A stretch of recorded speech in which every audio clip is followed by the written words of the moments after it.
Hello students, मैं assume कर रहा हूँ कि लास्ट लेक्चर का थोड़ा सा याद है आपको। मेरे को हेल्प भी कर दो ज़रा फटाफट फॉर्मूलेज रिवाइज करने में।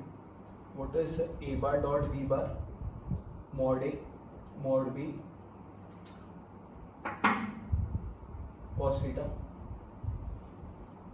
And A bar cross B bar is mod A mod B sine theta eta cap.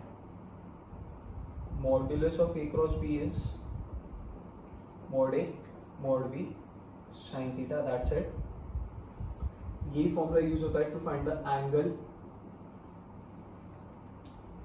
और बस बेसिकली तो अपने को इतना ही चाहिए। इसके अलावा और क्या क्या लगेगा वो तो अब समझाएंगे तब देख लेते हैं। अच्छा ये बात पता है, when vectors are parallel dot product is zero, sorry cross product is 0, and when vectors are perpendicular dot product is 0. इसके अलावा मेरे को ये चीज बता कि अगर सपोज मैं आपको एक वेक्टर दे दूं r bar as xi yj zk, तो उसका DRS क्या होगा? xyz ब्रैकेट में नहीं लिखना होता है। इसके डीसीएस क्या होंगे? वो शायद तीन होंगे, cos alpha, cos beta, cos gamma. Cos alpha का फॉर्मूला आएगा plus minus x upon under root of x square Y square Z square. ऐसे ही वाई अपॉन जेड अपॉन ऐसे करके फॉर्मूला देंगे। कॉस अल्फा को कभी कभी एल बोलते हैं, इसको एम बोलते हैं और इसको एन बोलते हैं। अब एक और इंपॉर्टेंट फॉर्मूला याद रखना कि अगर दो वेक्टर्स एक दूसरे को परपेंडिकुलर है, इफ वेक्टर्स आर परपेंडिकुलर, तो जैसा अपन बोलते हैं परपेंडिकुलर के केस में डॉट प्रोडक्ट जीरो होता है।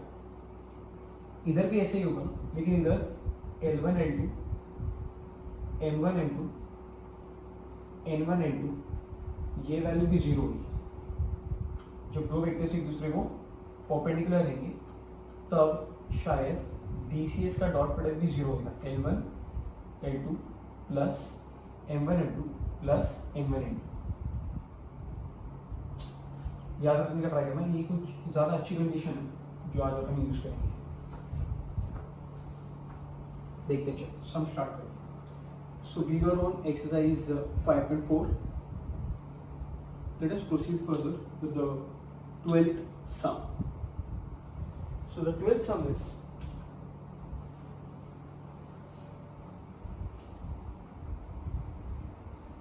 if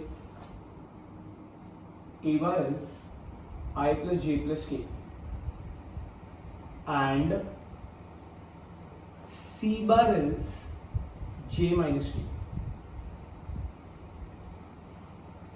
find B bar satisfying given that there is also one more condition is given, A cross B is C and A dot B is 3। ऐसी कुछ तो कंडीशन अपने को दी हुई। चलो स्टार्ट करते हैं। अब मेरे को ये बताओ कि अगर आपको वेक्टर फाइंड करना होता है तो कौन सी दो क्वांटिटी में इंटरेस्ट होता है? Magnitude and direction. जो हिसाब से गिवन डेटा है, ना तो मैग्नीट्यूड मिल रहा है और ना इसका डायरेक्शन पता चल रहा है। सो अपन अभी तक जो वेक्टर फाइंड करने के लिए फॉर्मूला यूज किया करते थे, मैग्नीट्यूड इनटू डायरेक्शन, सिर्फ ये वाले फॉर्मूले से आंसर नहीं आ पाएगा, अपने कुछ और सोचना पड़ेगा। सो अब इस पर्टिकुलर सम में हम लोग ये फॉर्मूले को गिव अप करके एक दूसरा मेथड ट्राई करते हैं जिसमें अपन b को अज्यूम कर लेते हैं और ये वाले मेथड से ट्राई करके देखते हैं। सो लेट अस से late b bar is b1i b2j and b3k, और सिंपली b बार का वैल्यू अगर चाहिए तो अपने को b1 b2 b3 तीन वैल्यू मिलना चाहिए, तो आंसर आ जाएगा। अब ये 3 वैल्यू के लिए अपन 2 गिवन कंडीशंस यूज कर लेते हैं सम में. Let us start with the first one. Now a bar cross b bar. How to find a bar cross b bar? It is I j k a 1 1 1 b b1 b2 b3 b1 b2 b3 तो b3 minus b2 I क्या plus rather minus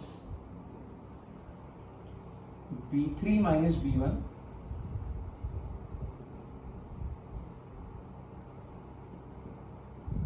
j क्या plus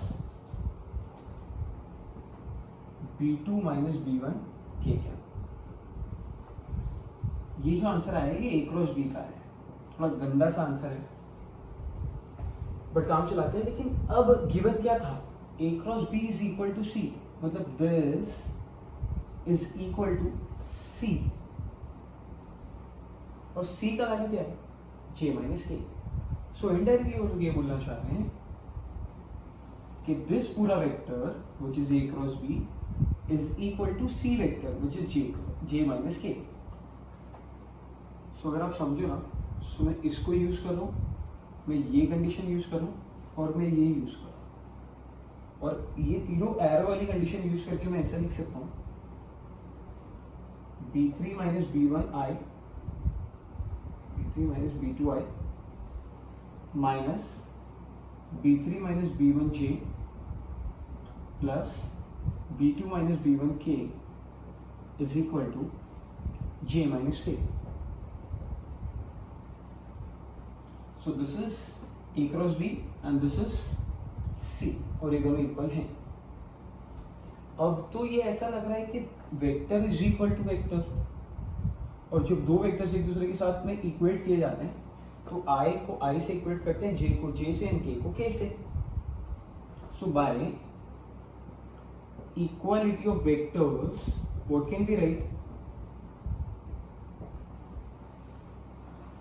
यहां से तो शायद ये पता चल रहा है i को i से इक्वेट करेंगे तो there is no i component here. So we have b3 minus b2 is equal to 0. Second condition that we are getting is minus of b3 minus b1 is equal to 1. And the third condition that we are getting is b2 minus b1 is equal to minus 1. So इससे पता चलता है कि b3 is equal to b2 है और यहां से पता चलता है ये माइनस अगर अंदर मल्टीप्लाई करेंगे फ्लिप होएगा, b1 माइनस b3 का वैल्यू बना और यहां से पता चल रहा है b2 minus b1 value minus 1. सो 3 इक्वेशंस आके पड़े. ये तो सॉल्व नहीं होगा लेकिन ये और ये दो साइमल्टेनियस ट्राई करेंगे तो भी नहीं हो रहा है. सो अपन एक काम करते हैं, instead of b3 can I right b2. b3 का वैल्यू क्या है? b2 ना, इसमें लाके डाल दे. सो अगर substituting b3 is equal to b2 in second equation तो क्या मिलेगा? b1 माइनस b3 की जगह b2. ऐसा एक इक्वेशन मिल रहा है बट एक्चुअली में अगर आप ध्यान से देखोगे ना, सो ये इक्वेशन और ये इक्वेशन एग्जैक्ट सेम ही है. फ्लिप करो, माइनस साइन वहां चले जाएगा. सो ये करके अपने कुछ मिला ही नहीं. It was of no use. So ये नहीं करते हैं. अब आपको एग्जाम में कैसे समझेगा? तो अपन ने सॉल्व करके देखा है, प्रैक्टिस करोगे तो ओरल भी आ जाएगा. और एक्चुअल में क्या हुआ है, अभी तक अपन ने ना सिर्फ यही गिवन डेटा यूज किया है, इसके अलावा और एक गिवन डेटा है ना अपने पास, तो ये यूज करते हैं ना. So again now for the second data, a dot b 3 है ना, ठीक है. अपने पास a है, अपने पास b है, दोनों का डॉट, डॉट मतलब 6 कमरे. तो करते हैं 1 into b1, 1 into b2, 1 into b3 is equal to 3. तो ऐसा मिलेगा. B1 plus B2 plus B3 is equal to 3 है ऐसा। सो अब अपने पास में एक ये इक्वेशन है,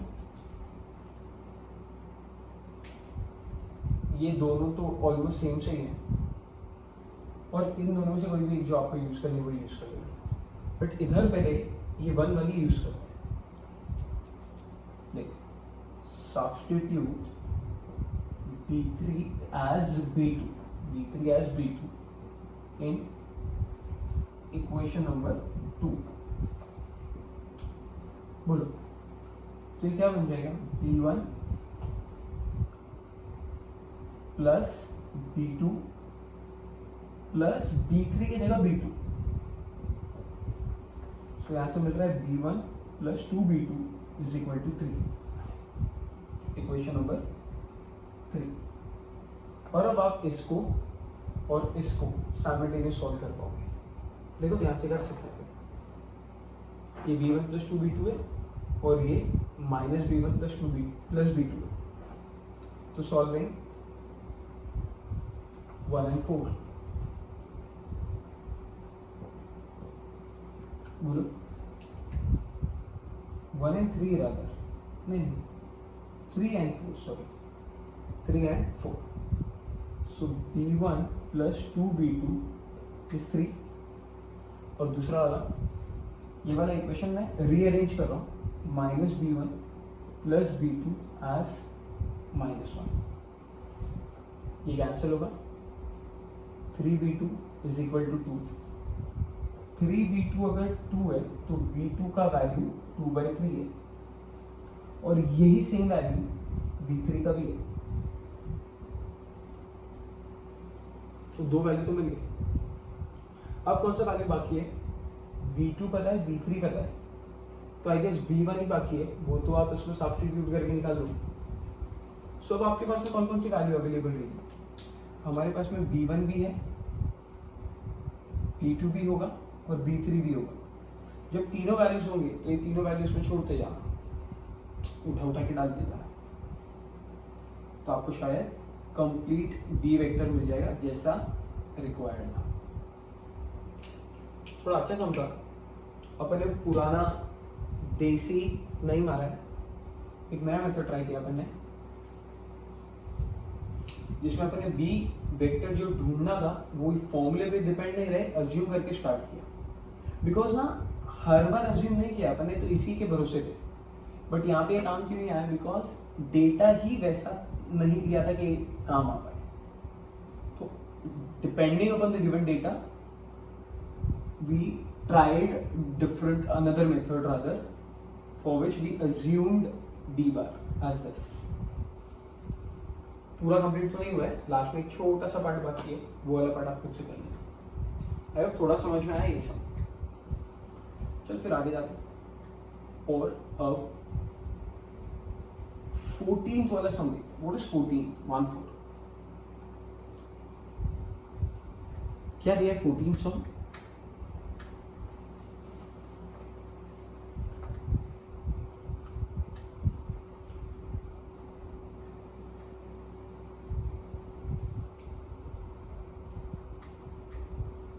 आपको लास्ट टाइम जो होमवर्क दिया था, मैं अज्यूम करूँ कि आप वो कर रहे हो, अब वो करेंगे तो सम्स, चैप्टर सब कुछ क्लियर होता जाएगा आपको। Next sum we have is 14th। So 14th sum is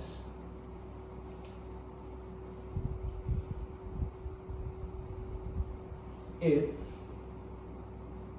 a bar dot b bar is equal to a bar cross b bar and a bar dot b bar is less than 0, find angle between a bar and b bar।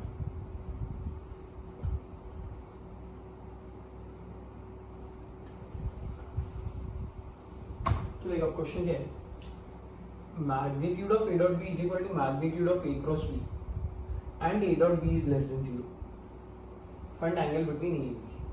पहले तो मेरे को ये बताओ कि angle a and b के बीच में maximum कितना हो सकता है, मिनिमम कितना हो सकता है। अगर a और बी ऐसे रहेंगे ना, तो इनके बीच में ये एंगल है थीटा, ये एक्यूट होगा। अगर बी ऐसा रहेगा तो 90 होगा, अगर बी वेक्टर ऐसा होगा तो ऑब्ट्यूस एंगल होगा ए बार और बी बार के बीच में। अगर बी बार इसी के ऊपर आ जाए ऐसे, यहीं से स्टार्ट करके ये ब्लैक वाला बी बार, तो शायद ए और बी के बीच में 0 डिग्री का एंगल होगा। वेरएल्स अगर बी बार ये डायरेक्शन में आ जाए, सो ए एंड बी अपोजिट है, तो शायद 180 डिग्री का एंगल होगा।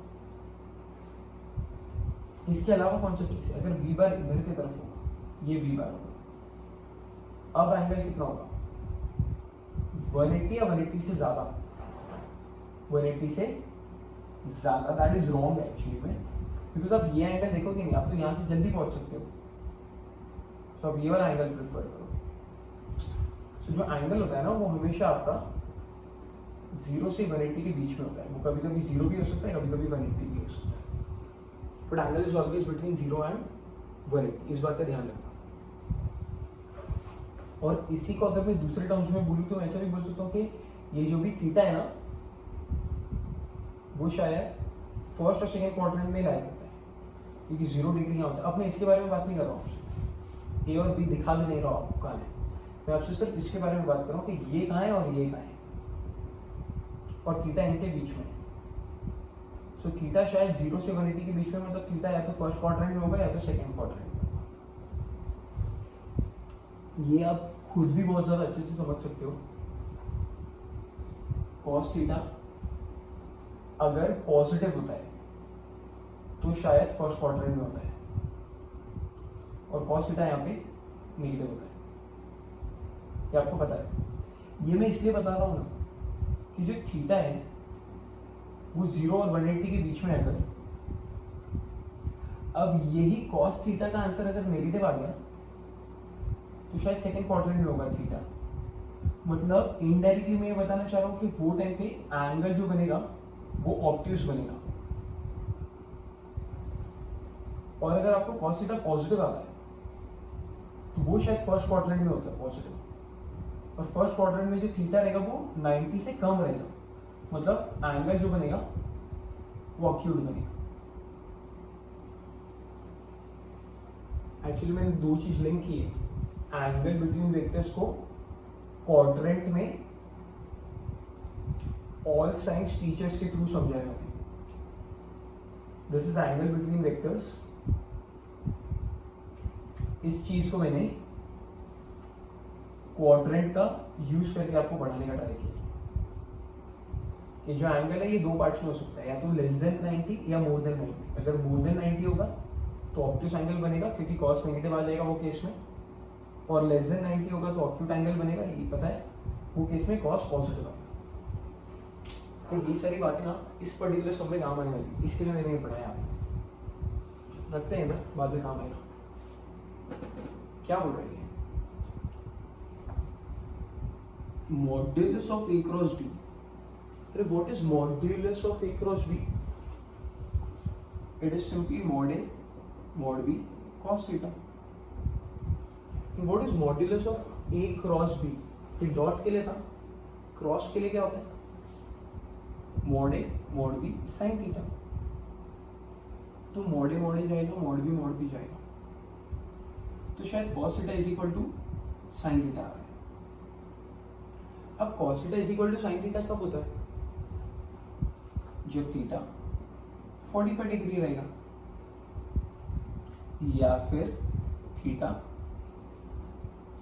225 डिग्री रहेगा, क्योंकि फर्स्ट क्वाड्रेंट में भी दोनों इक्वल होते हैं 45 डिग्री पे, और 225 डिग्री थर्ड क्वाड्रेंट में भी दोनों इक्वल होते हैं, दोनों एक साथ नेगेटिव हो जाते हैं, साइन एंड कॉस।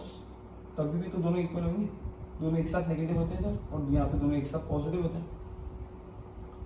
अब अपना जो आंसर है उसके हिसाब से तो थीटा 180 से बड़ा हो ही नहीं सकता। अरे सॉरी, डिग्री लिख के रखा मैंने, रेडियस। अब इसके हिसाब से तो थीटा 180 से ज्यादा हो ही नहीं सकता, मतलब ये वैल्यू तो डिस्कार्ड हो गई। So as per this the answer is 45 degree. आया ये समझा? बट ये आंसर ना रॉन्ग है, बिकॉज ये आंसर तब तक सही होता जब तक ये नहीं दिया होता, अगर सिर्फ इतना सा होता। बिकॉज ये दिया है तो अब इस कंडीशन का मतलब क्या है? इससे वो लोग इनडायरेक्टली ये बताना चाह रहे हैं, ये कंडीशन से वो लोग ये बताना चाह रहे हैं कि a डॉट बी अगर लेस देन 0 है, मतलब that is mod a mod b cos theta less than 0। अब लेस देन 0 का मतलब होता है नेगेटिव।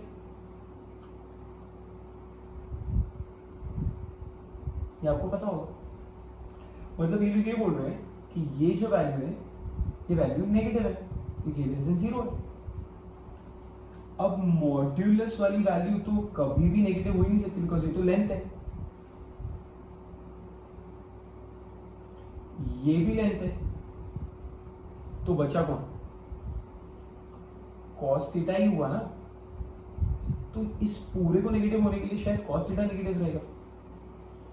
सो इस कंडीशन का इनडायरेक्टली एक छोटा सा मतलब है, इससे हमको ये समझ में आ रहा है कि cos थीटा इज नेगेटिव। और अब इस वैल्यू को इसमें यूज करते हैं। देखो ये आंसर जो ब्लू वाला है ये तब तक सही है जब तक सिर्फ ये दो कंडीशंस है, इधर तक गए नहीं।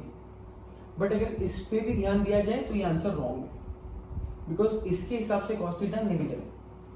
अब cos थीटा नेगेटिव और sin थीटा पॉजिटिव, ये आपको इक्वल दिख रहे हैं क्योंकि ये मैग्नीट्यूड्स हैं, मैग्नीट्यूड्स हैं, इसके लिए आपको इक्वल दिख रहे हैं। ये ऐसे हैं,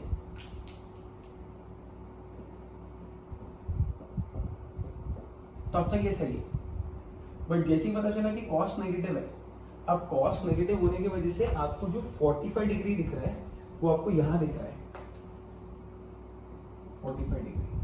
फर्स्ट क्वाड्रेंट में होता है ना ये 45, बट ये आंसर नहीं है। ये तब तक होता है जब दोनों इक्वल होते हैं, लेकिन अभी cos नेगेटिव है, मतलब ये आंसर घूम के इस तरफ आ चुका है।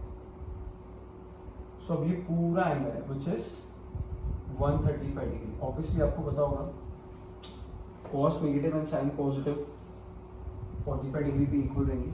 So theta is not 45, it is 135। So this is the correct answer and not this. थोड़ा अच्छे से समझना ये सब। आपको चाहिए तो मैं वापस एक बार बोलता हूँ, ये दोनों इक्वल हैं, मैग्नीट्यूड सबका मैग्नीट्यूड, मैग्नीट्यूड सबका मैग्नीट्यूड, दोनों का मैग्नीट्यूड इक्वल है, या तो 45 होगा या 225 होगा। बट 225 तो हो ही नहीं सकता बिकॉज ये तो औकात के सॉरी इसके रेंज के ही बाहर है। सो आंसर ये हो रहा था, बट ये आंसर तब तक होता जब ये नहीं दिया होता। अब ये देने की वजह से cos नेगेटिव है एंड sin पॉजिटिव है। सो cos negative and sin positive, इसके लिए अपना ये आंसर समझ लेना एक बार वापस अच्छे से, ट्राई करना सीखने का।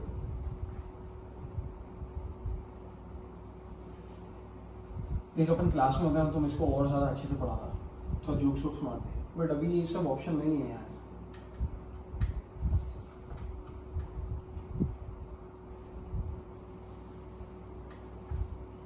बाकी सर लोग प्लान भी कर रहे हैं डाउट सॉल्विंग लेक्चर्स में, तो डाउट सॉल्विंग लेक्चर्स में हम लोग इंटरेक्ट करेंगे ना तो ज़्यादा क्लियर डाउट्स होंगे आपके। अभी इंटरेक्शन नहीं है। Next is 15। अच्छा, बिफोर स्टार्टिंग विद द 15 सम मेरे को आपको ना पोलर कोऑर्डिनेट्स पढ़ाने हैं, जो अपने पहले भी बहुत बार पढ़ा है। पोलर कोऑर्डिनेट्स मतलब होता है in terms of R and theta. एक होता है पोलर कोऑर्डिनेट्स और एक होता है Cartesian coordinates. Now what are Cartesian coordinates? Cartesian coordinates मतलब in terms of X and Y, and polar coordinates मतलब in terms of R and theta. और ये दोनों एक्चुअली में आपस में रिलेटेड भी है, दे बोथ आर लिंक्ड या फिर related to each other.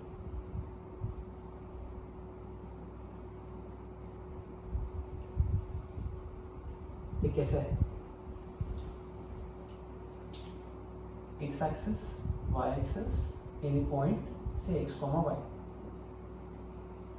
Is the point X comma Y. तो ये जो डिस्टेंस होता है ना, ये डिस्टेंस होता है y, और यहाँ से यहाँ तक का जो डिस्टेंस होता है वो होता है x। ये वाला x एक्सिस पे होता है, ये वाला y एक्सिस के पैरेलल है। ये आपको पता होगा, ये मैंने कार्टेशियन कोऑर्डिनेट्स होते हैं, इसी में पोलर घुसा देते हैं ये वाले। ओरिजिन से ये पॉइंट तक अगर लाइन ज्वाइन करेंगे तो इस लाइन को बोलेंगे हम लोग r, और इस एंगल को हम लोग बोलेंगे theta. So r is distance of point from origin.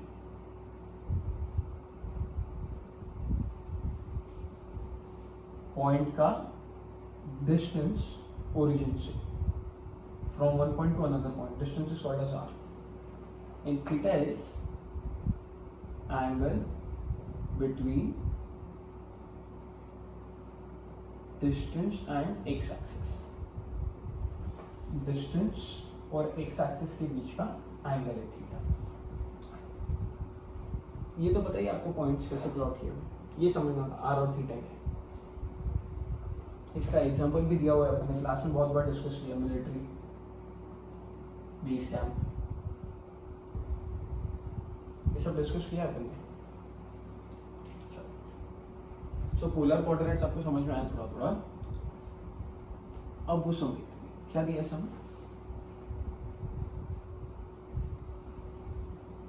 So the 15th वाला सम is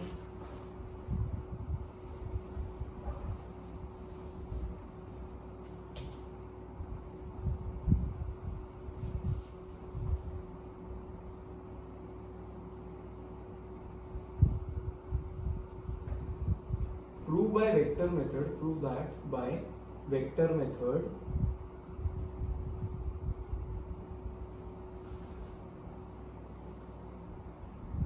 sin of alpha plus beta is equal to sin alpha cos beta plus cos alpha sin beta। ऐसा कुछ तो prove करना है अपने को। ये formula वैसे अपन ने देखा है ना, कौन सा फॉर्मूला बोलते हैं इसको, कंपाउंड थीटा। ये फॉर्मूला अपने को प्रूव करना है, बहुत ही ज्यादा इजी सम है। ये एक्स एक्सिस, ये वाई एक्सिस, यहाँ पे एक पॉइंट है P और एग्जैक्ट इसके इधर एक पॉइंट है Q। इसको ओरिजिन से ज्वाइंट कर रहा हूं मैं, इसको भी ओरिजिन से ज्वाइंट कर रहा हूं। इस एंगल को लेते हैं अल्फा, इस एंगल को लेते हैं बीटा, और ये आपका एक्स एक्सिस।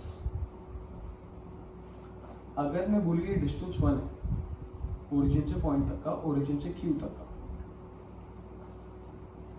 सो ऐसा लिख देते हैं, late OP and OQ be unit distance।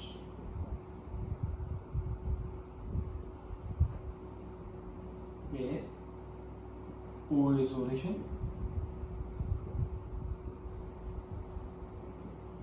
P and Q lies in first and fourth quadrant।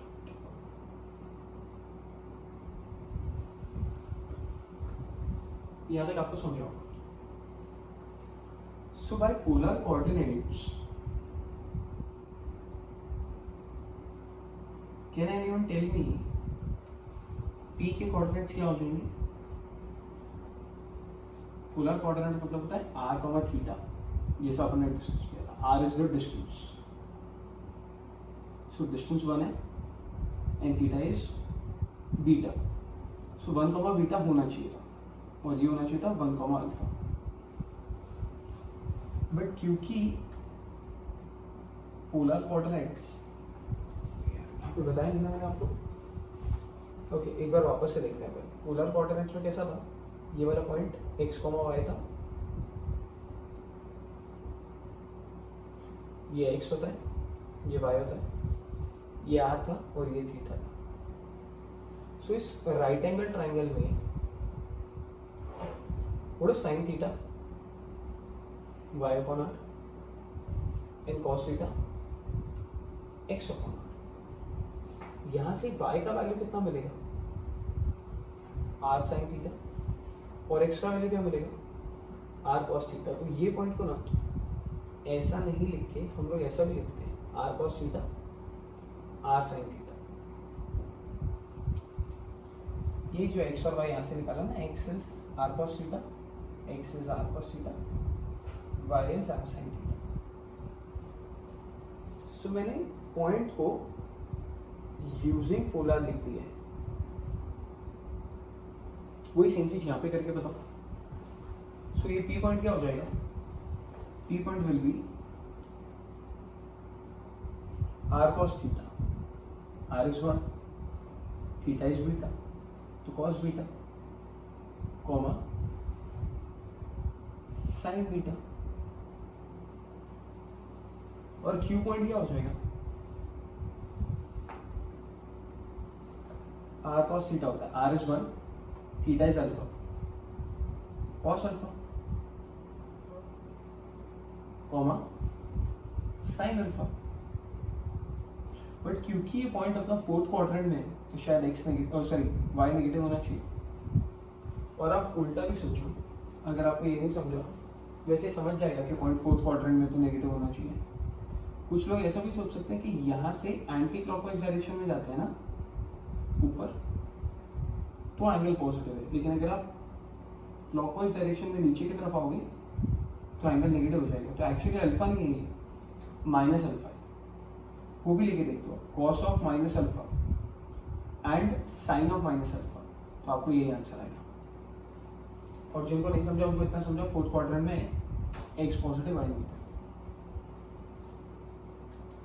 So P point क्या आएगा, P point will be cos beta, comma sin beta, and Q point will be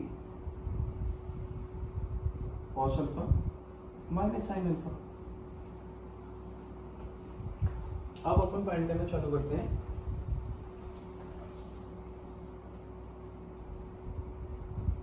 इनका cross product. कौन सा product, cross product. Cross product कैसे find करते हैं, determinant से करते हैं, तो करो, बोलो। OP क्रॉस OQ चाहिए मुझे। सो डिटर्मिनेंट में ऊपर आएगा I J K। OP vector भी तो निकालना पड़ेगा, वो वेक्टर नहीं लिखा है अभी तक। सो पहले OP वेक्टर लिख लेते हैं, थोड़ी गड़बड़ होगी। Let us right OP vector first. What will be OP vector? OP bar is P bar minus O bar, which is P bar. तो cos अल्फा, तो सॉरी cos बीटा I क्या, sin beta J क्या, 0 K क्या, and OQ will be Q bar minus O bar. cos alpha I क्या, minus sin alpha J क्या, 0 K क्या। Now find OP cross OQ, which is IJK,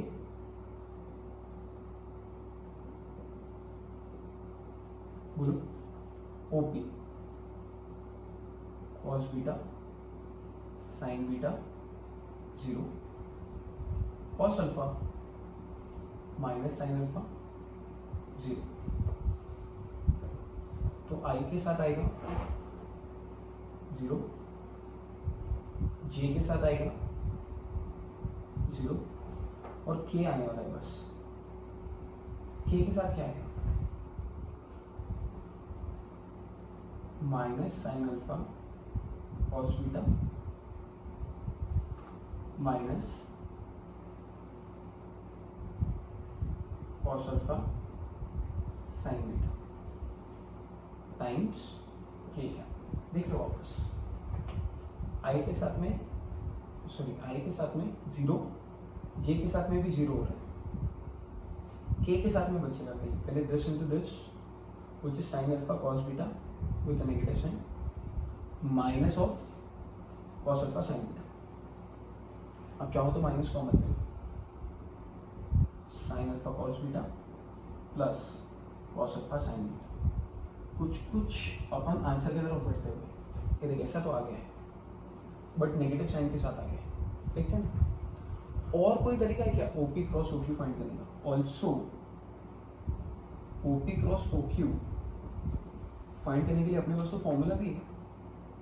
क्या है वो formula? Magnitude of OQ into sine of angle between them. अब मेरे को बताओ ओपी और ओक्यू के बीच का angle is this beta plus alpha या अल्फा प्लस बीटा, आप कुछ भी बोल दो, मैग्नीट्यूड ले रहे हैं प्लस ही करना है ना, कैसा भी प्लस कर लो। मैग्नीट्यूड लिया एंगल का, खाली एंगल का हमेशा मैग्नीट्यूड ही दिया जाता है।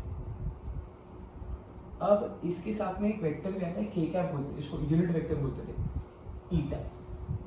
अब वो ना ये वाले केस में कैसा है, अगर ये x है तो ये वाला y वो, और एक x है दूसरा y है, तो इसके अलावा एक और एक्सिस रहेगा ना जिसको आप z एक्सिस बोलते हो। तो ये x है अगर तो ये i कैप हो, ये y अगर तो ये j कैप हो। अब हो क्या रहा है यहाँ पे, किस किस का मल्टीप्लाई हो रहा है? OP क्रॉस OQ मतलब ये वाला डायरेक्शन फॉलो कर रहा है। मेरा thumb has to be inside, आपको राइट हैंड को OP पे रखना है, फिर आपको OQ की तरफ आना है। Right hand thumb rule use करने के लिए तो थंब जो है वो अंदर की तरफ है, और आपका जो डायरेक्शन है ना वो J क्रॉस I है। ये देखो P से इधर की तरफ आ रही है तो J से I की तरफ आ रही है, तो J cross I is minus K, तो ये माइनस K कैप आएगा साथ में। अब आगे देखते हैं, इसका वैल्यू OP का मैग्नीट्यूड तो 1 है,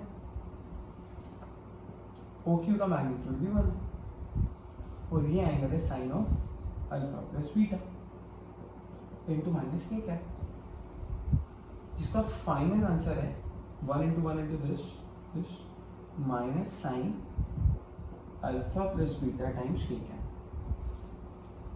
अरे भाई ये भी OP क्रॉस OQ, ये भी OP क्रॉस OQ, इन दोनों को अगर मैं इक्वेट करूंगा तो माइनस माइनस छोड़ जाएगा, के कैप मतलब vector is equal to vector मिलेगा। इक्वेट करोगे तो के उड़ जाएगा और ये इक्वल आ जाएगा, है ना। तो शायद फॉर्मूला भी प्रूव हो गया, sine of alpha plus beta is sine alpha cos beta plus cos alpha sine beta. Polar coordinate use किया है, IJK का रोटेशन यूज किया है,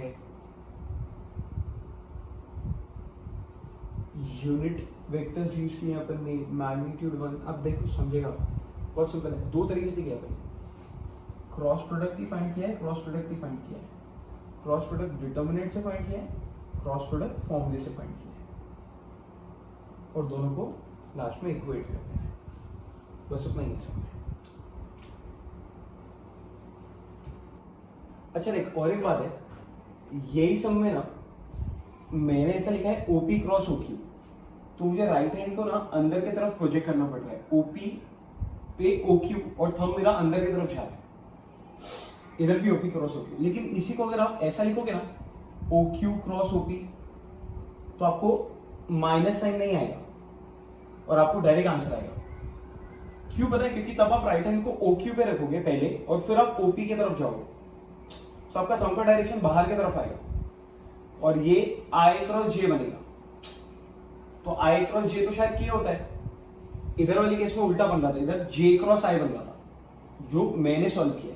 लेकिन अगर आप ये ग्रीन वाला लेके सॉल्व करोगे ना, सो आपको OP से OQ मतलब I से J के तरफ जाना पड़ेगा, ऐसा हो जाएगा पाथ। तो उस वाले केस में आपको शायद डायरेक्टली के कैप मिलके बन के मिलेगा। इसके बाद में नेक्स्ट सम करते हैं। नेक्स्ट इज 17th वाला सम। सो what is 17th?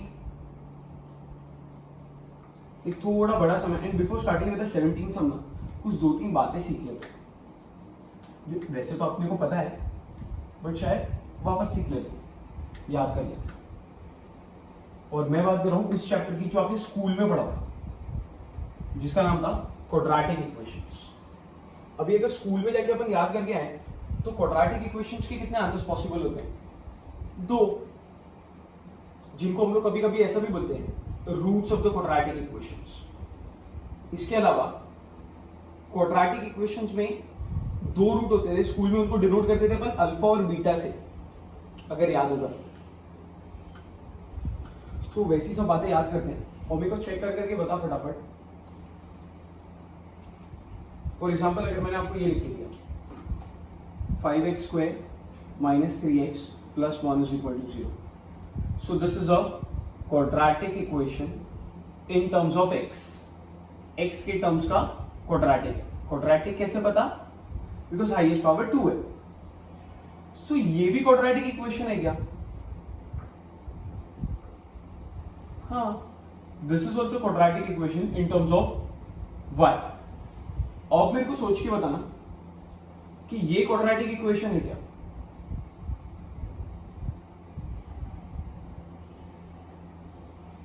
This is highest power 2, तो क्वाड्रेटिक होता था, बट ये क्वाड्रेटिक है नहीं, बिकॉज क्वाड्रेटिक इक्वेशन में ना सिर्फ एक ही वेरिएबल लगता है।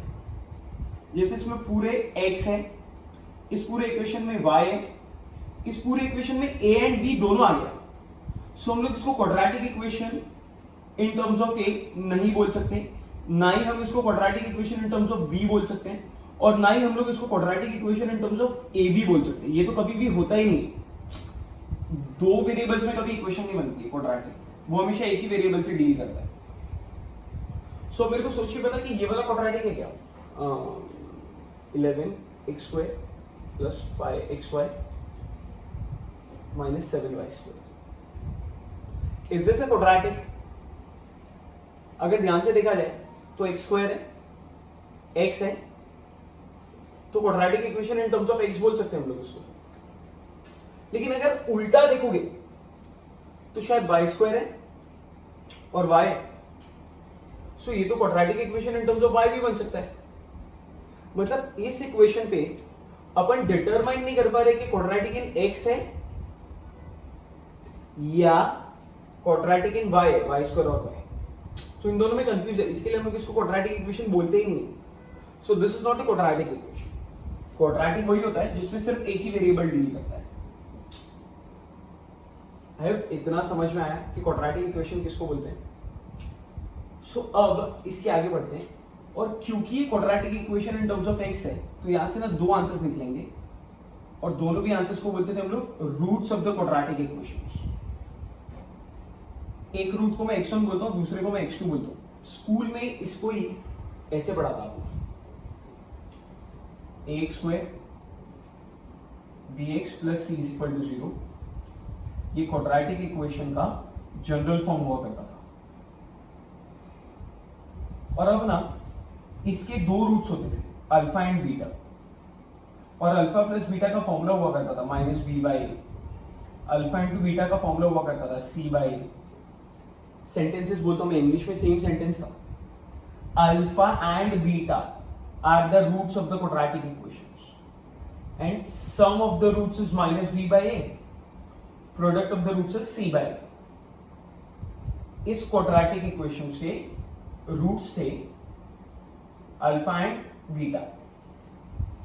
सो मैंने जो क्वाड्रेटिक इक्वेशन लिया है ये इन टर्म्स ऑफ x है, और मैंने रूट लिया है x1 एंड x2। जो स्कूल में अल्फा और बीटा हुआ करते थे वही नाम बदल लिए मैंने और x1 x2 बोल दिया। और इसको अगर आप ध्यान से देखोगे तो this is also quadratic equation in terms of y। So इसके भी 2 आंसर्स आएंगे। So let us say first root is y1, second root is y2। ये तो खैर क्वाड्रेटिक ही नहीं है, लेकिन अगर मैं यहां पे a कर दूं और ये स्क्वायर, तो अभी quadratic equation in terms of a लगेगा। और अगर ये क्वाड्रेटिक इक्वेशन है तो शायद इसके भी 2 आंसर्स आएंगे, एक a1 दूसरा a2। स्कूल का अल्फा बीटा का बस नाम बदल दिया, सुबलू इधर भी तो सम ऑफ द रूट्स का फॉर्मूला बनता है ना. So same formula is applicable here and we can write x1 plus x2 as minus b by a, x1 into x2 as c by a. इधर आएगा y1 plus y2 as minus b by a and y1 into y2 is c by a. Similarly इधर आएगा a1 plus a2 a1 a2. I hope ये समझ में आया. आप चाहो तो वैल्यूज भी डाल सकते हो इसमें ए बी सी के ऊपर से निकाल के. बट थोड़ा समझ में आएगा कि पहले ये समझिए किसको क्वाड्रेटिक इक्वेशंस बोलते हैं और किसको क्वाड्रेटिक इक्वेशन नहीं बोलते. क्वाड्रेटिक इक्वेशन मतलब हाईएस्ट पावर 2 और एक ही वेरिएबल, या तो पूरे में x या पूरे में y या पूरे में a या पूरे में m, जो भी, लेकिन एक ही वेरिएबल. दो वेरिएबल एक साथ अगर आ गए तो that is not a quadratic. ये सारी बातें लेके जाते हैं अपन 17th वाले सम. अब 17th वाला सम क्या है?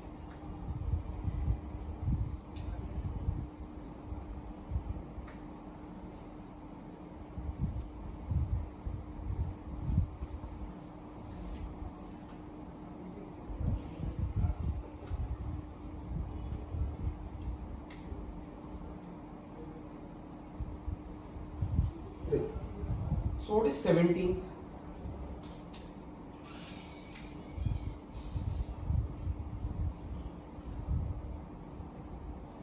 थोड़ा लेंदी समझिए. Prove that the vectors whose DCS मतलब डायरेक्शन रेशियोज या direction cosines, direction cosines are given by relation AL plus BM plus CN is equal to 0 and FMN plus GNL plus HLN is equal to 0 are perpendicular.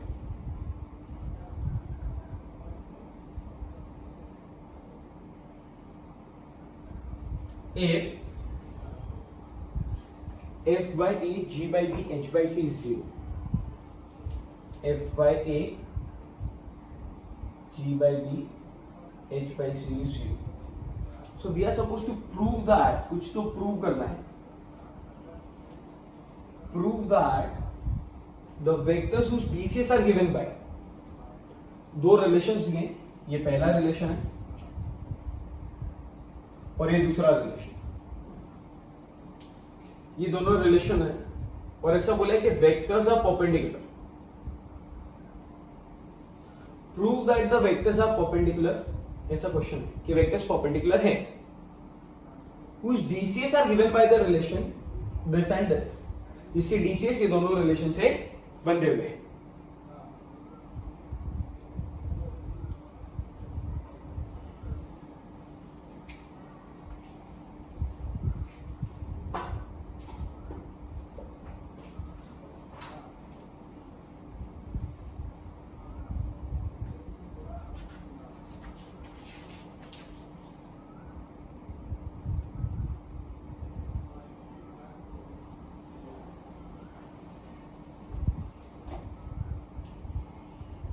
तो start करते हैं solution.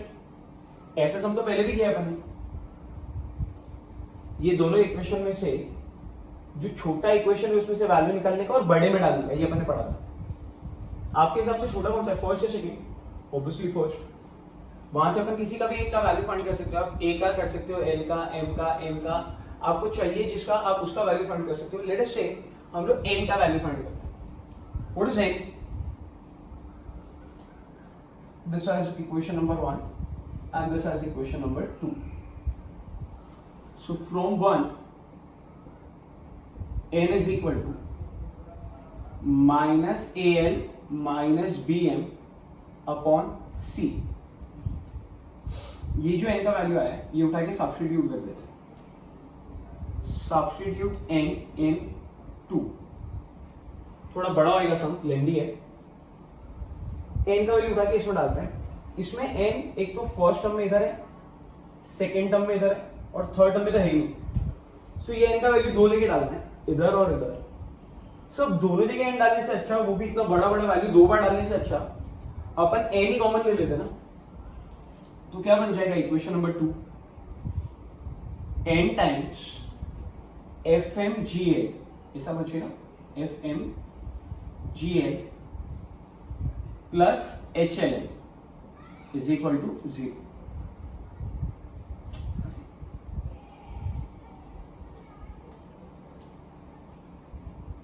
अब ये समझ में आया, और ये इनका वैल्यू इधर डाल दो तो क्या बन जाएगा बोलो, minus a l minus B m upon c times f m plus g l plus H L M is equal to 0।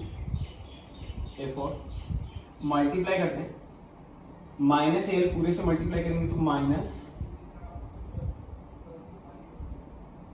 A F L M minus A G L square, है ना। अब माइनस बी एम से multiply करो, minus B F M square minus B G L M the whole upon C plus H L M. C से LCM ले लो और सी को वो साइड भेज दो, तो बन जाएगा minus A F L M minus A G L square minus B F M square minus B G L M plus H C L M is equal to 0। Upon C था, ये upon सी को मैंने वो side भेज दिया, ये सी इस side आ जाए। सो अब अगर ध्यान से देखा जाए तो शायद इसमें से बहुत सारे टर्म्स तो नेगेटिव ही हैं, तो थ्रू आउट मल्टीप्लाई में माइनस साइन कर दो और रीअरेंज करता है। रीअरेंज करने का मतलब सबसे पहले कौन सा टर्म आएगा जिसका पावर बड़ा होता है, तो या तो आप ये लिख लो क्योंकि पावर एल का 2 है, या तो आप ये लिख लो क्योंकि पावर एन का 2 है। तो अपन ये लिख लेते हैं पहला टर्म। माइनस साइन से मल्टीप्लाई करने के बाद में कैसा बचा रहेगा, नेगेटिव नेगेटिव नेगेटिव नेगेटिव सब पॉजिटिव, ये वाला खाली नेगेटिव रहेगा। इसमें से पहला ये टर्म लिख रहे हैं, तो फर्स्ट टर्म आ गया ए जी एल स्क्वायर। फिर इसके बाद में ना आपके पास जो सेकेंड टर्म है वो एम स्क्वायर वाला है, सबसे बड़ा ये है। फिर बट ये भी टर्म को मैं लास्ट में लिख रहा हूं, ध्यान से देखना क्यों ऐसा, बी एफ एम स्क्वायर। और ये दो टर्म होने के बाद में जो अब तीन टर्म बचे, फर्स्ट फोर्थ एंड फिफ्थ, ये सारे टर्म में ना एक चीज कॉमन है, अगर आपने ऑब्जर्व किया रहेगा तो एल एम। तो मैं एल एम कॉमन ले लेता हूं, और जैसे मैं एल एम कॉमन लेके लिखूंगा ना, तो अब अंदर क्या बचने वाला पता है आपको, a f b g minus h C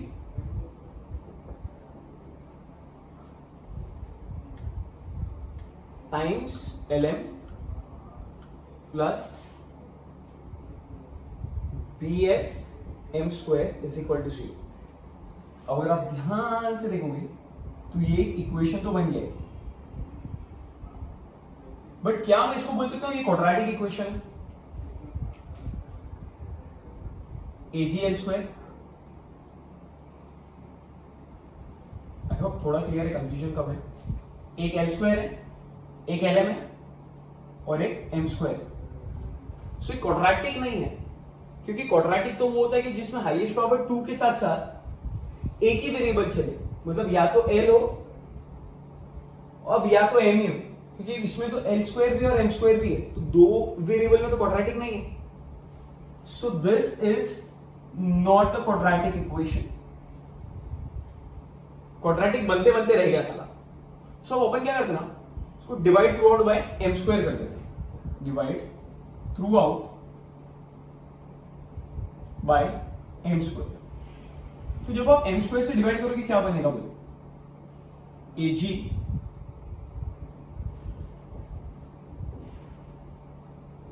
L upon M, तो होल स्क्वायर लिखो, प्लस एम स्क्वायर से ये वाला टर्म भी डिवाइड होगा, तीन टर्म तो है, first term second term third term, ये टर्म भी अगर डिवाइड होने लगा तो a f b g h c ऐसे रहेगा, एम स्क्वायर से डिवाइड होने पे एक ही एम कैंसिल हो जाएगा और बच जाएगा आपके पास में एल बाय एम, और एम स्क्वायर जब यहाँ पे आएगा तो ये पूरा का पूरा ही उड़ जाएगा एम स्क्वायर, खाली बच जाएगा आपके पास बी एफ, ओहो बी एफ बच गया खाली। अब यहां तक समझ में आया। और इसको अगर ध्यान से देखेंगे ना, सो ये मेरे ख्याल से quadratic equation in terms of l by m है। देख ध्यान से, ये जो टर्म है वो लिखा हुआ था l by m the whole square, ये टर्म लिखा हुआ है एल बाय एम, तो ये तो क्वाड्रेटिक इक्वेशन लग रहा है बिकॉज हाईएस्ट पावर 2 है और एक ही वेरिएबल है, दूसरा तो वेरिएबल ही नहीं है। आई होप यहां तक समझा है। आपको अगर कंफ्यूजन है ना तो आप एल बाय एम को एक्स मान लो तो आपको और ज्यादा इजी लगेगा। फिर ये ऐसा दिखेगा एक्स स्क्वायर और एक्स, फिर आपको प्रॉपर क्वाड्रेटिक भी दिखेगा, एक्स स्क्वायर वाला टर्म है, एक्स वाला टर्म है और कांस्टेंट टर्म है। बट वो मत करना, बहुत लो लेवल हो जाएगा। यहां तक समझा रहेगा शायद। अब एक चीज और समझ में आ गई है कि ये एकदम कतई वाहियात क्वाड्रेटिक बन चुका है, जिसके चाहकर भी अपने को फैक्टर वेक्टर तो मिलने वाले नहीं है, फॉर्मूला मेथड अपनी ट्राई करने की हिम्मत नहीं है और जरूरत भी नहीं है एक्चुअली में सोचा जाए। देख डीसीएस परपेंडिकुलर, अगर डीसीएस परपेंडिकुलर होता है ना तो एक कंडीशन थी जो यहाँ पे लिखी थी थोड़ी देर पहले थी अभी, वो कंडीशन ऐसी है L1 L2 plus M1 M2 plus M1 M2 is equal to 0 होता है। आई होप आपको क्वेश्चन समझा हुआ है। वेक्टर्स परपेंडिकुलर है ऐसा अपने को प्रूव करना है। There are two vectors which are perpendicular to each other, ऐसा अपना क्वेश्चन है। Prove that vectors whose DCs are given by the relation this and this are perpendicular। ये वेक्टर्स परपेंडिकुलर है ऐसा प्रूव कर अगर ये कंडीशन मिलती है तो। This is the question. If का मतलब होता है गिवन। आगे पढ़ाता हूं मैं। और अभी तक आपको समझा है जो जो किया मैंने। दो रिलेशन थे, ये छोटा था वो बड़ा था, इसमें से वैल्यू निकाला बड़े में डाल दिया, बड़े में ही मजा आएगा, वैल्यू डालने पे कैलकुलेशन करने पे नालायको। तो मैंने n का वैल्यू निकाला, सब्स्टिट्यूट किया, पता नहीं दोस्तों गंदा से कैलकुलेशन किया है, and somewhere we have landed on a quadratic equation which we are not going to solve it, we don't need to solve it also। so अब अपन ने क्वाड्रेटिक के वो स्कूल वाला देखते हैं, वो फैक्टर्स देखे थे अपन ने। अच्छा अब ये बताओ कि अगर ये quadratic in terms of LM है तो यहाँ पे शायद दो आंसर आएंगे, L1 अपॉन M1 और L2 अपॉन M2। क्वाड्रेटिक के तो दो ही आंसर्स आते हैं, रूट्स ऑफ द क्वाड्रेटिक जो अल्फा बीटा थे वो अब ये बन गए। सो अब using that formula can I say that L1 upon M1 L2 upon M2, मतलब अगर ये अल्फा है और ये बीटा है, सो मैंने कुछ नहीं किया, मैंने यहाँ पे खाली इतना लिखा है अल्फा इंटू बीटा। अच्छा what is alpha into beta? Product of the roots is given by C by A। So यहाँ पे आंसर आ जाएगा C बाय A। ये रेड वाले को रिलेट करना ब्लू में डाल दिया आपने। अगर आप ध्यान से लिखोगे तो बहुत इजी है, product of the roots C by A लिखा है खाली। और इसको भी अगर ध्यान से मैं लिखूं ना तो ये तो शायद ऐसा लिख दिया है L1 L2 upon M1 M2 is BF upon AG। और ये वाले टर्म्स देख के ना, ये वाले दो L1 L2 M1 M2, ये देख के अपने को यहाँ पे कहीं ना कहीं कुछ ना कुछ तो सारा रिलेशन बनने का ट्राई हो ही सकता है। इतना तो पक्का समझ में आया रहेगा। अब मेरे को चेक करके बता कि इसी चीज को मैं दूसरे तरीके से लिख सकता हूं क्या? F अपॉन A दिख रहा है आपको, F अपॉन A, और G अपॉन B दिख रहा है, उल्टा दिख रहा है, B अपॉन G दिख रहा है। सो थोड़ा ट्विस्ट है यहां पे, L1 L2 upon M1 M2 can I write this as F upon A the whole upon G upon B। समझो देखिए क्या किया, ये B को मैंने नीचे लाके डाल दिया, अरे ऐसा अज्यूम कर लो कि बी ऊपर जा सकता है ना वापस और ए इधर आ सकता है, सो बी एफ ए जी वापस बन जाएगा, बट ऐसे ही रखना। अब अपना इंटरचेंज कर देना दोनों। सो अगर आप इंटरचेंज करोगे तो क्या मिलेगा, ये लिख लेना आपने, हटा रहा हूं, जगह का कम है अपने पास।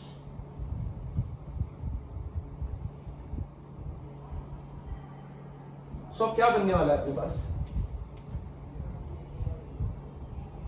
L1 L2 upon F upon A is equal to M1 M2 upon G upon B। इतना तामझाम किया तब जाके अपने को F अपॉन A और G अपॉन B के बीच में रिलेशन मिला है, पहले और दूसरे के बीच में। ये आपको पढ़ के ही जाना पड़ेगा, जिनको नहीं समझ में आ रहा है रट के जाना पड़ेगा, और जिनको नहीं समझ में आ रहा है वो लोग सम पे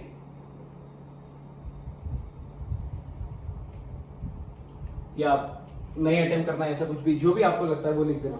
जिनको पता है उनको पता है आईएमपी का मतलब क्या होता है। L1 L2 upon F upon A is equal to M1 M2 upon G upon B। इतना करने के बाद में ना ये दोनों के बीच में रिलेशन मिला है अपने, तो अब अपन सिमिलरली बोलते हैं, वापस मेहनत नहीं करते हुए, L1 L2 upon F upon A is equal to L और M तो आ चुके हैं, L और M के बीच में रिलेशन बन चुका है, बचा कौन सा है N1 N2, तो N1 N2 अपॉन, अब कौन सा वैल्यू मिसिंग है जो वही वाला लिख दो आप, H upon C। I hope ये भी समझा। Let this is equation number 3 and this is equation number 4। So from 3 and 4 what can we conclude, can we write L1 L2 upon F upon A is equal to M1 M2 upon G upon B is equal to N1 N2 upon H upon C। Sir answer तो नहीं मिला ना अभी तक। आपने जो black वाला लिखा है ये आपने बताया था कि परपेंडिकुलर में यूज होता है, और ये ग्रीन वाला इन लोग ने क्वेश्चन में दिया था, लेकिन हमको तो दोनों अलग अलग जो पढ़ाए गए हैं वो मिक्स होके मिला है, खाली प्रूव क्या करना है वो अभी तक समझ में नहीं आ रहा है हमको। देख अब क्या है, इसको मैं मान लेता हूं लैम्डा, लेट अस से दिस इज लैम्डा, अज्यूम कर लो। अब आपको प्रूव करना था कि vectors are perpendicular if this condition is satisfied, मतलब वेक्टर्स परपेंडिकुलर होंगे अगर ये कंडीशन सैटिस्फाई होगी। मतलब तू उसको जाके प्रपोज करेगा अगर वो कंडीशन सैटिस्फाई होगी, मतलब जो भी तेरी कंडीशन है वो कंडीशन सैटिस्फाई होगी कि उसकी आंखें ब्यूटीफुल होनी चाहिए या स्माइल एकदम कातिलाना होनी चाहिए, वैसा ही है question. Prove that vectors are perpendicular if this condition is satisfied, मतलब तू जाके प्रपोज करेगा अगर ये कंडीशन सैटिस्फाई होगी। सो मान लेता हूं कि वेक्टर्स परपेंडिकुलर है, मतलब तूने प्रपोज कर दिया। सो लेट अस से वेक्टर्स आर परपेंडिकुलर। अब अगर वेक्टर्स परपेंडिकुलर है तो can I say that L1 L2 M1 M2 N1 N2 0 होगा। अरे हाँ ना भाई, अगर वेक्टर परपेंडिकुलर तो ये कंडीशन सैटिस्फाई होती है। Now what is L1 and L2 का वैल्यू, इट इज, इसको हाइड कर देंगे तो ये पूरा वहां शिफ्ट कर दो, lambda times F by A, so the value is lambda times F by A plus M1 M2 का value is lambda times G by B plus N1 N2 is lambda times H by C is equal to 0. Now just take lambda common, lambda को 0 के पास भेज दो, so आपको ऐसा answer मिलेगा,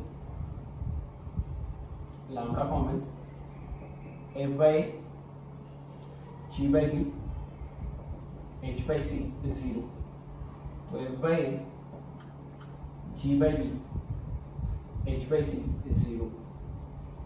अब क्या हुआ, ये कंडीशन मिल गई, वापस समझा दो। मैंने आपको ऐसा बताया था कि वेक्टर्स परपेंडिकुलर है अगर ये कंडीशन सैटिस्फाई होगी तो, मतलब तू उसको प्रपोज करेगा अगर ये कंडीशन सैटिस्फाई होगी तो। मान ले वेक्टर्स परपेंडिकुलर है, मान ले तूने प्रपोज किया, कब? जब कंडीशन सेटिस्फाई हुई होगी। सो वैसे यहां पर है कि मान लिया था वेक्टर्स परपेंडिकुलर है, मान लिया था वेक्टर्स परपेंडिकुलर है, अगर ये परपेंडिकुलर है तो कंडीशन सेटिस्फाई होनी चाहिए, जो हो गई। मतलब तूने प्रपोज किया, अगर कंडीशन सेटिस्फाई हुई होगी तो तूने चेक करके देखा, हाँ कंडीशन सेटिस्फाई होगी, तो ही तो तूने पता नहीं, आप रिलेट करके देख लो, आपको समझ में आ जाएगा शायद। थोड़ा बहुत समझा रहेगा, वापस एक बार डिटेल में देख लेते हैं। कुछ भी नहीं समझा तो दो रिलेशन थे, छोटा बड़ा, छोटे में से निकाला बड़े में डाला, इतना आया समझ में। कैलकुलेशन किया है, एलसीएम वगैरह, ब्रैकेट ओपन किया है, एलसीएम लिया है, रीअरेंज किया है। क्वाड्रेटिक इक्वेशन नहीं है ये, डिवाइड बाय एम स्क्वायर किया, क्वाड्रेटिक बना। अभी भी अगर डाउट है तो एल बाय एम को एक्स मान लो, तो ये दिखेगा एक्स स्क्वायर एक्स, तो आपको क्वाड्रेटिक दिखेगा। एक्स स्क्वायर वाला टर्म, एक्स वाला टर्म कांस्टेंट है, तो दो रूट्स होते थे जिसका आंसर होता था सी बाय। यहाँ पे दो रूट्स हैं, एल बाय एम के वजह से L1 M1 L2 M2, दोनों का product this c by a, this is c, this is a, L1 L2 M1 M2 कर दिया, ये वैसा ही है। अब यहाँ पे ना अरेंज किया है, इधर से इधर आने के लिए मैंने इससे हेल्प किया था, F अपॉन ए जी अपॉन बी, F अपॉन ए जी अपॉन बी, इसको नीचे लाके डाल दिया, फिर इसको ऊपर शिफ्ट किया, F अपॉन ए को नीचे लाया, ऐसा बना L1 L2 upon F upon a is equal to M1 M2 को ऊपर शिफ्ट किया अपॉन जी अपॉन। अब इसको देख के ही समझ में आया, L1 L2 M1 M2 तो यहाँ पे लिखे थे, और ये जो दो वैल्यूज है वो यहाँ दिखी थी। सो अभी भी थर्ड वैल्यू मिसिंग थी, ये वाली और ये वाली। अब वो थर्ड लाने के लिए अपन ने n वाली वैल्यू इसलिए मिसिंग है क्योंकि आपने n का ही वैल्यू डाल रखा है, तो n दिखता ही नहीं है सब में, n को ही तो भगा दिया अपन ने वो वैल्यू डाल के उसका। अगर आप l का वैल्यू डालते तो आपको m और n में आंसर मिलता, जो ये l और m में आ रहा है ना, ये आपको m और n में मिलता। जिनको समझना है उनको समझ में आ रहा रहेगा। तो अपन ने क्या किया, अपने पास में जो थर्ड वैल्यू मिसिंग थी इसके लिए अपने इधर से मटका मारना चालू किया, L1 L2 M1 M2, तो similarly L1 L2 N1 N2 जो वैल्यू मिसिंग है third, this has to be equal to यही वाला वैल्यू। इन दोनों को इक्वेट किया तो शायद ऐसा एक रिलेशन मिला, इसको लैम्बडा से इक्वेट किया, मान लिया। फिर वापस से कुछ अज्यूम किया कि वेक्टर्स परपेंडिकुलर है, अगर परपेंडिकुलर है तो ये कंडीशन सेटिस्फाई होगी, कंडीशन सेटिस्फाई के लिए वैल्यू लाके डाले ऊपर से, लैम्बडा कॉमन लेके एक आंसर आया, और वही आपको बताना था। आई होप थोड़ा समझा ये। व्हाट इज नेक्स्ट, जिनको अच्छा लगा, बहुत ज्यादा समझ में आया सब। डीसीएस का मतलब क्या होता है, डीसीएस को आप एलिमेंट बोलते हो। सो इस समय ना ये मिस्टेक जरा भी मत करना कि यहाँ से, वैसे आप करके नहीं पाओगे ये मिस्टेक, कि यहाँ से सर ए का वैल्यू फाइंड करते हैं और ए का वैल्यू डालते हैं, इसमें ए है ही नहीं, तो आप ए का या बी का या सी का वैल्यू तो डाल ही नहीं सकते। आपको किस किस के वैल्यूज डालने पड़ सकते हैं, या तो आप एन डाल सकते हो, या फिर आप एम डाल सकते हो, या फिर आप एन डाल सकते हो। मैंने एन डाला, तो मैंने अगर एन का वैल्यू डाल दिया तो एन है ही नहीं मेरे पास सम में, एन का वैल्यू डालने से एन ही नहीं है, तो मेरा आंसर जो है वो एल और एम में घूमता रहेगा। ये इसके लिए मेरा आंसर एल और एम में आ रहा था। अब एन को वापस लाने के लिए मुझे मटका मारना पड़ा। तो अब इसके बाद में अपने पास है सॉल्व एग्जांपल, और वो 13th वाला सॉल्व एग्जांपल कर रहे हैं। तो ज्यादा अच्छा है एक्चुअली, गवर्नमेंट बुक में ना दो सम पे 13 लिखा हुआ है, बट अपन सेकंड वाला जो 13th है वो कर रहे हैं। It is find the DCS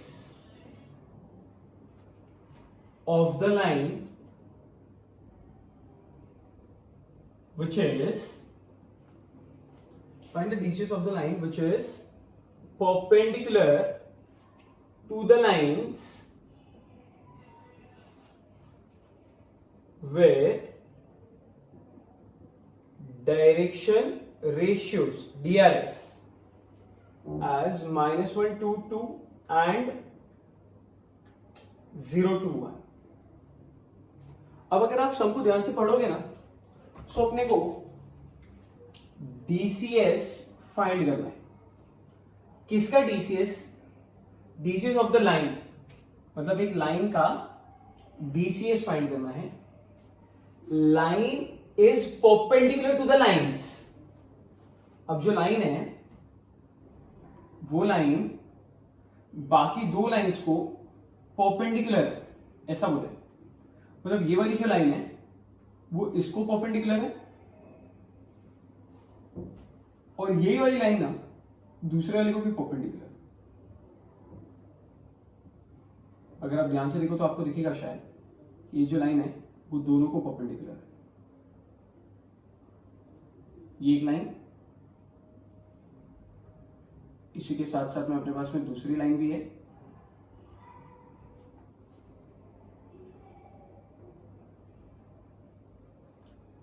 ये सेकेंड लाइन है। ये दो लाइन का कुछ रिलेशन नहीं है आपस में, बट अपनी वाली जो लाइन है वो इसको भी परपेंडिकुलर है और इसको भी परपेंडिकुलर है।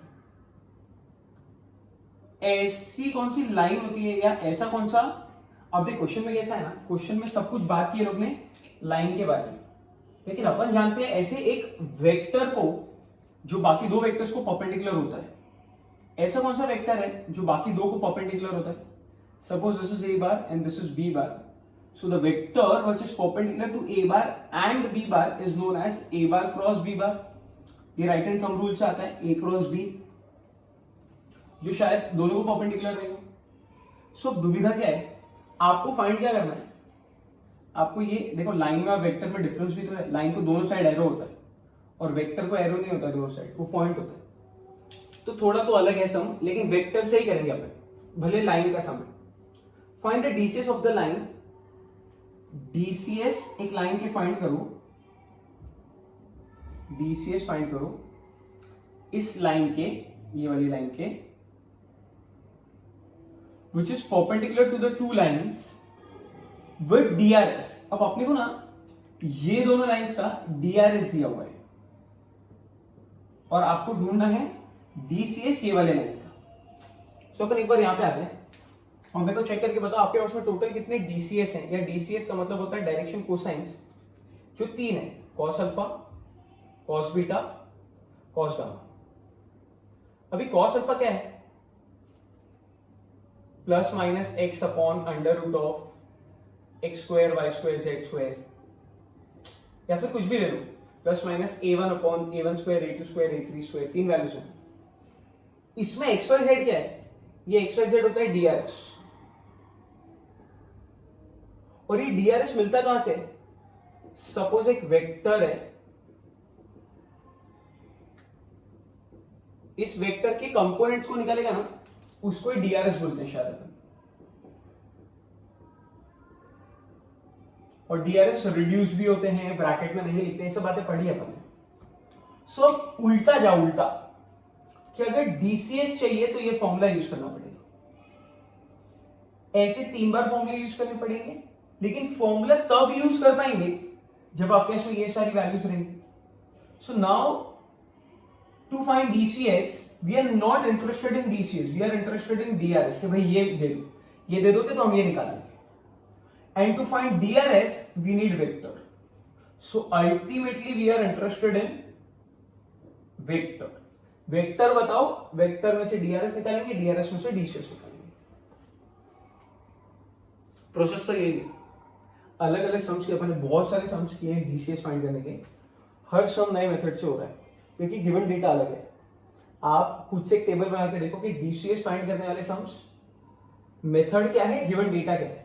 ये गिवन होगा तो ये मेथड, ये गिवन होगा तो ये मेथड, ये गिवन होगा तो ये मेथड, ऐसा डीसीएस का एक टेबल बन जाएगा आपका। ऐसे ही ना सेम वेक्टर के लिए भी हो सकता है। To find vector different methods given data, ये गिवन होगा तो ये मेथड, ये गिवन होगा तो ये मेथड, ऐसे टेबल्स बना, फायदा होगा।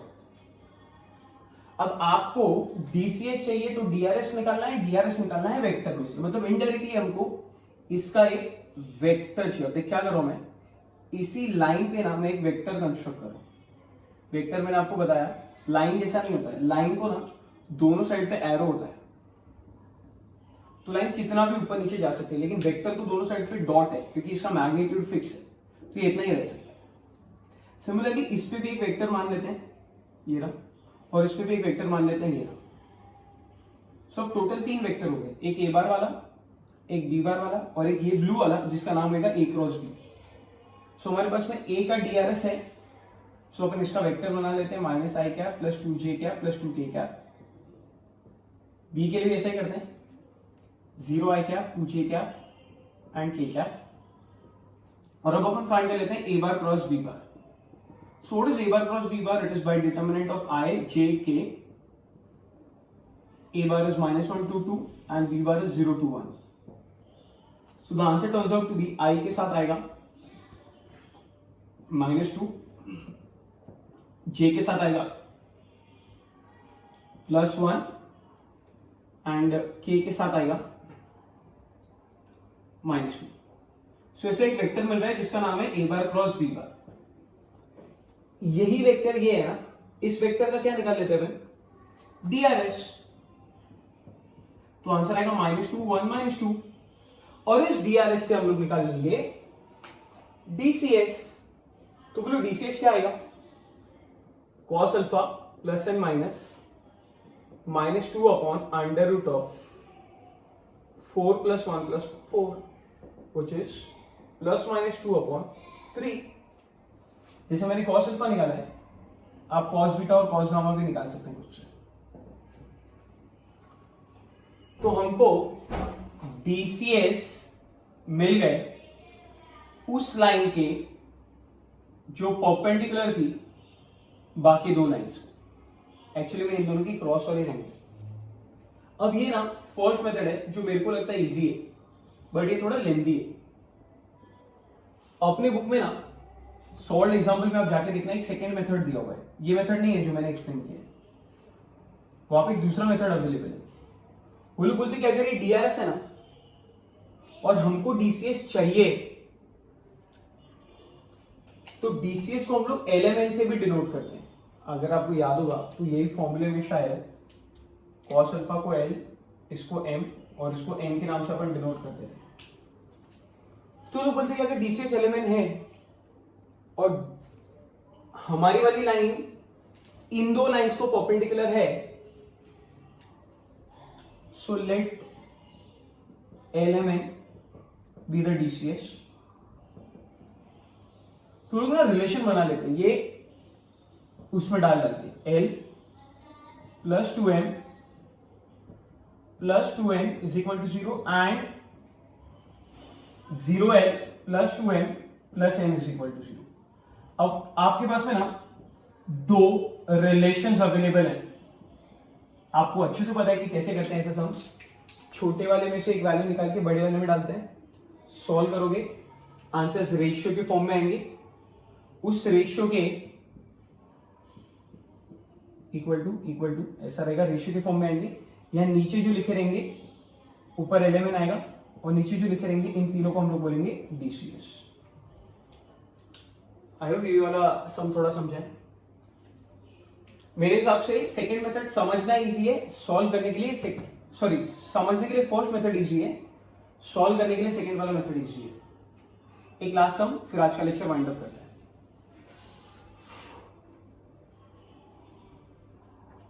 अब last we have a 7th वाला सम।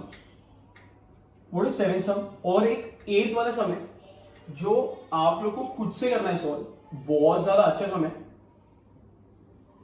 स्टार मार्क कर दो इस पे। और 8th वाले सम आप खुद से ट्राई करना, मैं 7th वाला एक्सप्लेन कर देता हूं आपको। वैसे 7th क्या दिया मैं बता देता हूं। Find area of parallelogram if vertices of parallelogram are K, L, M, N। आपने को चारों वर्टाइसेस दिए हुए 1 2 3 3 8 7 4 1 3 2 6 3। तो भी आपको वर्टाइसेस दिए पैरेललोग्राम के।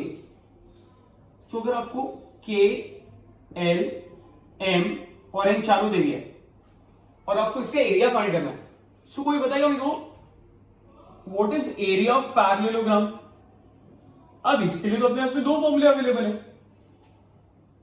या तो आप ये वाला फॉर्मूला यूज कर लो, cross product of adjacent sides, मतलब KN क्रॉस KL। इन दोनों साइड्स का क्रॉस प्रोडक्ट, या फिर we can use area of parallelogram as half into diagonals. पहला डायगोनल के एन क्रॉस दूसरा डायगोनल एल एन। तो आप दोनों में से कोई भी फॉर्मूला यूज कर लो, आपके शायद आंसर आ जाएगा। बस खाली यहाँ पे एक ट्विस्ट है कि आपको ना हर एक वेक्टर को इंडिविजुअली फाइंड करना पड़ेगा। अगर आप ये यूज कर रहे हो तो आपको दोनों ढूंढने पड़ेंगे, ये फॉर्मूला यूज करोगे तो ये दोनों ढूंढना पड़ेगा। मैं एक बता देता हूं कैसे ढूंढते हैं। अगर आपको के एन बार ढूंढना है तो आपको लिखना पड़ेगा N bar minus K bar. N bar is 2i cap plus 6j cap plus 3k cap minus K bar is i cap plus 2j cap plus 3k cap, और यहां पे मैं ब्रैकेट डाल रहा हूं बिकॉज नेगेटिव साइन। अब आप इसको सॉल्व करोगे तो आपको के एन बार मिलेगा। सिमिलरली आपको के एल भी ढूंढना पड़ेगा, फिर आप ये फॉर्मूला यूज कर पाएंगे। और else if you are using this formula तो वैसे ये ढूंढना पड़ेगा। बस इसमें एक ट्विस्ट है कि आपको इन वेक्टर्स को पहले डिफाइन भी करना पड़ेगा और डिनोट भी करना पड़ेगा, जो अपन ने बहुत पहले किया था। लेट एन बार, के बार, एम बार, एन बार या l bar be the position vectors of the points with respect to origin. Position vector define करते हैं ना, डिफाइन करके डिनोट करना पड़ेगा कि के बार का वैल्यू क्या है, एल बार का वैल्यू क्या है, एम बार क्या है, एन बार क्या है। उसके बाद में आप सॉल्व करेंगे तो आ जाएगा। ट्राई करना कुछ से। So that's it for today. आज कुछ ज्यादा ही पढ़ लिया अपन ने, बट आपको समझ में आए रहेंगे। थोड़ा बहुत समझा रहेगा, बाकी रिवाइंड करके देख लेना। होमवर्क मैं अज्यूम कर रहा हूं कि लास्ट लेक्चर का किया था। इस लेक्चर में आपको होमवर्क है एमसीक्यूज 5 से लेके 10 और क्वेश्चन नंबर 2 11 से लेके 20 प्लस सॉल्व एग्जांपल्स, जिसमें 8th वाला तो कंपलसरी देखना है अपन ने। That's it for today. Till then bye bye, stay home, stay safe.